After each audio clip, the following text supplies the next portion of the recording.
소송까지 이겼는데 결국 몇 년이 지나도 돈 한 푼 못 받고 포기했다는 분들 상담하다 보면 판결문을 받고도 돈을 못 받는 이유가 단계별로 7가지 정도가 똑같이 나오더라고요. 이거 진짜 중요합니다. 소송 관련 영상이나 후기를 보면 그냥 이긴 것만 보여주잖아요. 그런데 정작 판결까지 받아놓고도 왜 돈을 못 받고 왜 상대방은 배째라며 버티는지는 아무도 제대로 안 알려줍니다. 떼인 돈이 수천만 원 혹은 수억 원에 소송 비용까지 들어갔으면 결코 적은 돈이 아닌데 돈 못 받으면 그 비용까지 그냥 날아가는 거거든요. 나는 잠도 못 자고 피가 마르는데 상대방은 골프 치고 술 마시고 다른 법인 만들어서 멀쩡히 일하는 것처럼 보입니다. 하지만 여기에서 포기하면 끝입니다. 그래서 오늘은 배째라던 채무자 결국 돈 100개 만드는 법, 통장 압류부터 발주처 기성금 압류, 재산 명시와 재산조회, 명의 빼돌림 대응, 채무 불이행자 명부 등재, 형사고소, 장기적 채권 시효 관리까지 공사대금을 끝까지 받아내기 위한 실전 매뉴얼 7가지. 지금 판결문을 받았거나 받을 예정이신 분이라면 이 7가지는 알고 가야 돈 못 받고 후회 안 하고 아직 돈 못 받았어도 다음 수가 보입니다. 안녕하세요. 건설부동산 전문 법무법인 이한 대표 변호사 윤서용입니다. 판결문 받았다고 하니 자동으로 들어오지 않습니다. 판결문은 채무자의 돈줄에 법적 조치를 취할 수 있는 출발점일 뿐입니다. 공사대금 사건에서 제일 먼저 보는 것은 통장이 아닙니다. 이 회사가 지금 어디서 돈을 받고 있나 이걸 먼저 봅니다.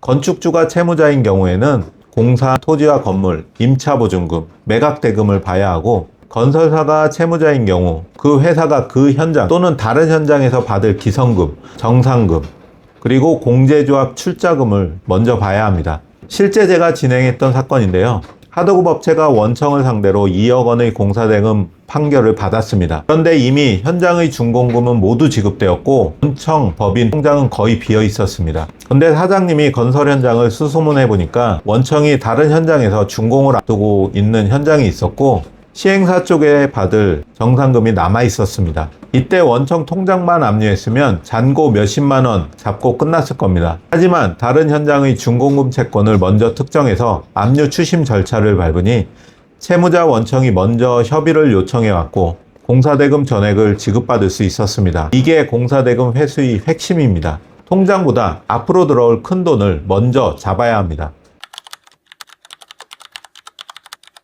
많은 분들이 이렇게 묻습니다. 판결 나왔으니 은행부터 다 묶으면 되죠? 물론 은행 압류 중요합니다. 하지만 건설회사 통장은 돈이 잠시 들어왔다가 바로 인건비, 자재비, 장비대금, 세금으로 바로 빠져나가는 경우가 많습니다. 또한 돈이 들어있는 통장을 찾기 어려운 경우가 너무 많습니다. 특히 지역농협, 신협, 새마을금고는 각 단위조합이나 금고마다 별도 법인인 경우가 많아서 정확히 어느 지역, 어느 조합, 어느 금고인지 특정을 해야 하는데 채무자가 농협, 신협, 새마을금고 통장 쓰는 것 같아요. 이것만으로는 찾을 수 없는 경우가 대부분입니다. 그리고 축의금, 조의금, 보험금 같은 이야기요. 이론상 채무자에게 기속되는 돈은 집행 대상이 될 여지가 있습니다. 하지만 축의금, 조의금처럼 일회성 자금은 누가 보관하고 있는지, 실제 채무자에게 기속됐는지, 누구에게 압류를 걸지부터 애매한 경우가 많습니다. 이걸 1순위 전략으로 잡으면 절대 안 됩니다. 진짜 우선순위는 이겁니다. 발주처 기성금, 임차보증금, 매각대금, 공제조합 출자금, 공사대금 사건은 돈이 흐르는 길이 정해져 있습니다. 그 길을 먼저 막아야 합니다. 그럼 채무자 재산을 하나도 모르는데 어떡합니까? 여기서부터 법원의 절차를 써야 합니다. 먼저 재산 명시입니다. 채무자에게 법원에 나와서 내 명의 재산이 무엇인지 목록으로 내라, 이렇게 요구하는 절차입니다. 그런데 여기에서 중요한 점이 하나 있습니다. 가집행 판결을 받았다고 바로 재산 명시가 되는 건 아닙니다. 압류 자체는 가집행으로도 가능합니다. 그렇지만 재산 명시는 원칙적으로 확정된 집행 권한이 있어야 합니다. 확정 판결을 받으면 집행력 있는 판결 정본, 집행문, 송달 확정 관련 서류를 갖추어 재산명시 신청을 해야 합니다. 이 재산명시가 압박수단이 되는 건 출석을 하지 않으면 감치가 될 수 있고 선서를 하고 거짓 진술을 하는 경우 처벌을 받을 수 있기 때문입니다. 법인이라고 다르지 않냐고요? 절차 구조는 거의 같습니다. 다만 법인 판결로 잡을 수 있는 것은 원칙적으로 법인 재산입니다. 대표이사 개인 집, 대표이사 개인 통장까지 자동으로 집행할 수 있는 건 아닙니다. 대표가 연대보증을 했는지, 민형사적으로 개인 손해배상 책임까지 지는지 별도로 따져야 합니다. 재산 명시에도 안 나오고 재산 목록을 거짓으로 내는 경우, 그때 법정 요건이 맞으면 재산조회로 넘어갈 수 있습니다. 신용정보회사만 알지 법원을 통한 재산조회를 모르는 경우가 많은데요. 은행, 차량, 부동산 등 전산으로 관리되는 재산을 법원을 통해 조회해서 실제 압류 가능한 재산을 찾아내는 겁니다. 패문부재면 재산 명시도 못하는데 끝 아닌가요? 이렇게 알고 계시는 분들이 있는데 끝 아닙니다. 재산 명시 명령이 송달되지 않는 사정이 확인되면 그 사정을 근거로 재산조회 신청을 검토할 수 있습니다. 다만 무조건 재산조회가 되는 게 아니라 주소 보정, 송달 경위, 인적사항 확보 등 절차를 제대로 밟아야 합니다. 채무자는 맨날 돈 없다고 하는데 배우자 명의 차 타고 가족 명의 집에서 살고 새 회사 차려서 또 공사합니다. 이게 정말 억울한 경우입니다. 원칙적으로 채무자 본인 명의 재산이 아니면 압류를 할 수 없습니다. 가족 명의라도 말이죠. 대신 봐야 할 게 있습니다. 돈이 언제 빠져나갔는지, 소송 직전인지, 가족에게 헐값에 넘겼는지, 기존 회사, 장비, 직원, 거래처, 사무실이 새 회사로 그대로 넘어갔는지, 이런 자료가 잡히면 사행위 취소, 강제집행 면탈, 대표 개인 손해배상 책임, 법인격 부인까지 검토할 수 있습니다. 명의만 바꾸면 끝! 이게 아닙니다. 명의를 바꾼 시점과 돈의 흐름을 잡으면 그 다음부터는 이야기가 달라집니다. 다만 진짜 아무 재산도 없고 재산 빼돌린 흔적도 없고 소득도 없으면요? 어떨까요? 그때는 냉정하게 판단해야 합니다. 당장 전액 회수는 어려울 수 있습니다. 유체동산 압류, 신용정보회사 위임도 만능은 아닙니다.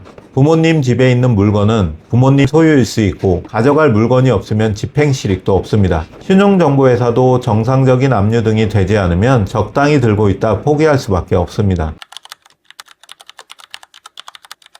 판결이 확정됐는데도 6개월 이상 돈을 안 갚는다? 그때는 채무불이행자 명부 등재를 검토할 수 있습니다. 이건 단순히 이름만 올리는 절차가 아닙니다. 신용정보로 활용될 수 있기 때문에 사업을 계속해야 하는 대표자에게는 상당한 압박이 됩니다. 다만 이것도 맞는 키는 아닙니다. 채무자의 금융생활, 사업 상황에 따라 실제 압박 효과는 다를 수밖에 없습니다. 그리고 형사고소, 여기서도 많이들 오해하십니다. 돈 안 갚으면 사기 아닌가요? 단순히 공사대금을 안 줬다고 바로 사기죄가 되는 것은 아닙니다. 처음 계약할 때부터 돈 줄 의사나 능력이 없었는데 멀쩡한 회사인 척 공사를 맡겼다. 이미 지급불능 상태였는데 기성금 들어오면 준다고 거짓말했다. 강제집행을 피하려고 재산을 가족이나 새 법인으로 빼돌렸다. 이런 정황과 증거가 있어야 사기나 강제집행 면탈을 검토할 수 있습니다. 형사고소는 돈 받아내는 만능 버튼이 아닙니다. 하지만 강제집행, 사행위 취소와 함께 증거를 갖춰 들어가면 채무자 입장에서는 더 이상 배째라만 외치기 어려워집니다. 강력한 압박이 들어가면 결국 먼저 합의를 요청하는 경우가 종종 있습니다. 다들 알다시피 공사대금 채권의 소멸시효는 3년입니다. 그런데 판결 등을 받게 되면 10년 시효가 새로이 진행됩니다. 그럼 판결 받았고 다시 10년이 지나면 끝일까요? 대법원은 시효 만료가 임박한 경우 시효 연장을 위한 소재기의 이익을 인정하고 있습니다. 즉 채무자가 지금은 재산이 없어도 몇 년 뒤에 사업을 다시 하거나 상속을 받거나 부동산을 취득하거나 새로운 공사대금을 받을 수 있습니다. 그래서 회수 못한 판결문을 휴지통에 버리면 안 됩니다. 정기적으로 재산 변동을 확인하고 시효가 다가오기 전에 재소등 시효관리 전략을 세워야 합니다. 앉아서 돈 빌려주고 서서 돈 받는다는 말이 있죠. 공사대금은 더 심합니다. 공사할 때는 을이었는데 막상 돈 받을 때는 채무자가 갑이 됩니다. 그래서 처음부터 계약서, 기성내역, 세금계산서, 현장 사진, 카톡 내용, 전화 녹취, 발주처 정보까지 다 남겨두셔야 합니다. 나중에 그 자료가 판결문을 돈으로 바꾸는 증거가 될 수 있습니다.